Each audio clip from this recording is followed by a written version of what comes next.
Sudan is a nation bleeding. The fighting that began in April 2023 has not stopped.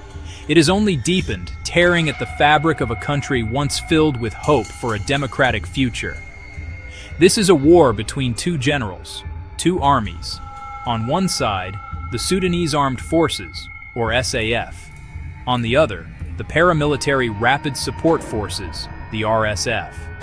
Their power struggle has plunged an entire nation into a catastrophic humanitarian crisis. The violence that first erupted in the capital, Khartoum, has now spread like a contagion across the country, leaving a trail of destruction in cities, towns, and quiet rural villages. It is a canvas of suffering. Khartoum, once a bustling capital, is now a fractured battleground. To the west lies Darfur, a name already synonymous with mass atrocity, now enduring a new and horrific chapter of violence.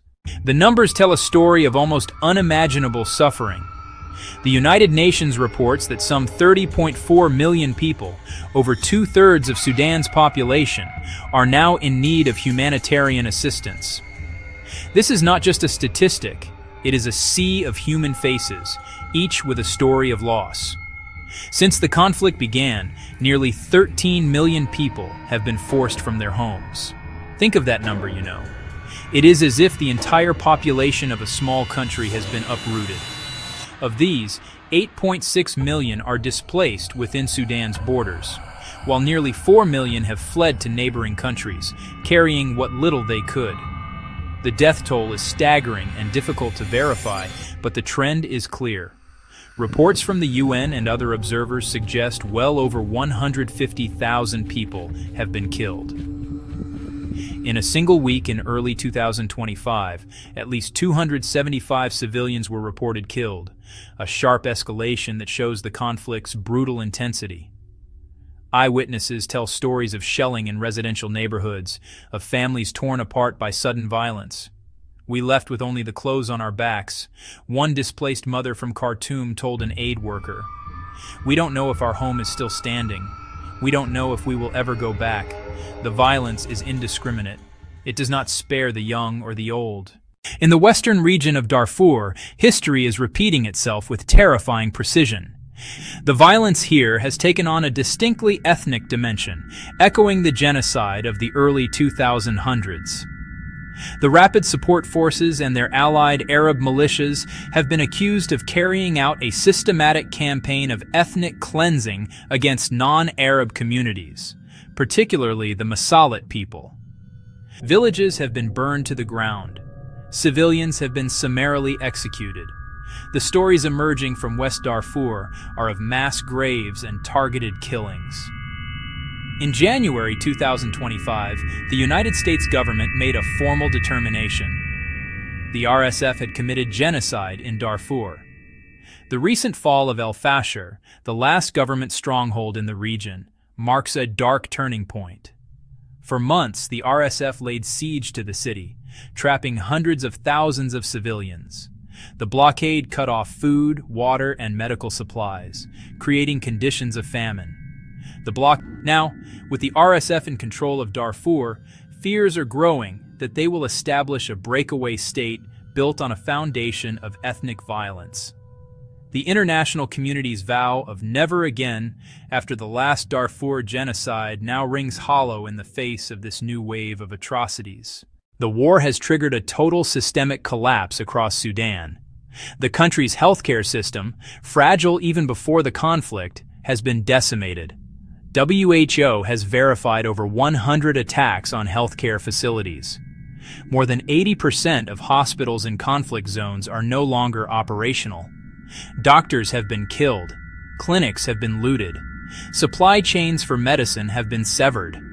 For millions, access to even the most basic medical care is now impossible. A simple infection can become a death sentence.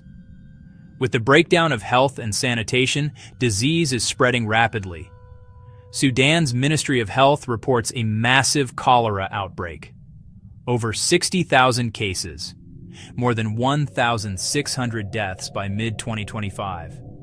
This disease thrives in collapsed infrastructure, without clean water, proper sanitation, access to treatment. The outbreak is spiraling out of control. Famine is now a reality. Agencies warn famine is spreading, especially in besieged Darfur. Planting seasons disrupted, markets destroyed, food prices soaring. Violence and blockades stop humanitarian food deliveries. People are starving to death in their homes. An aid worker.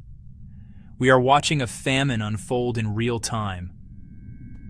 Schools have been closed for years, destroyed in the fighting, occupied by armed groups.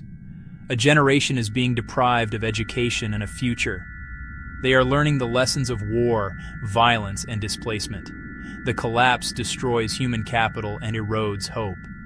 Rebuilding Sudan will require rebuilding an entire society from the ground up. The crisis in Sudan has ignited one of the largest refugee movements in the world. As millions flee the violence, they embark on perilous journeys in search of safety.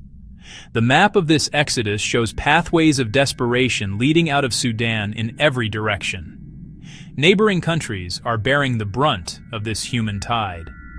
The hospitality is immense. The resources are stretched to the breaking point.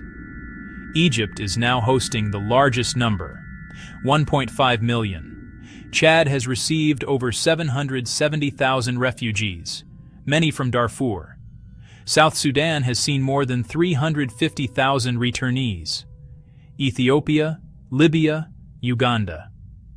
The journey itself is fraught with danger. Refugees report facing extortion, violence, and abuse at checkpoints and along smuggling routes. Many arrive at the borders exhausted.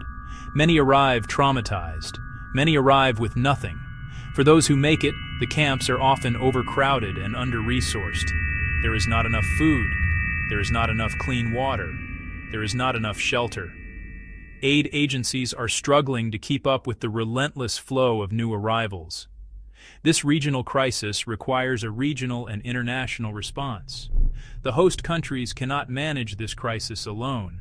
They need urgent and substantial financial support. That support must provide basic services and protection for the displaced. Without it, we risk further destabilization of an already fragile region. The people of Sudan have lost their homes. They must not lose their right to dignity and safety.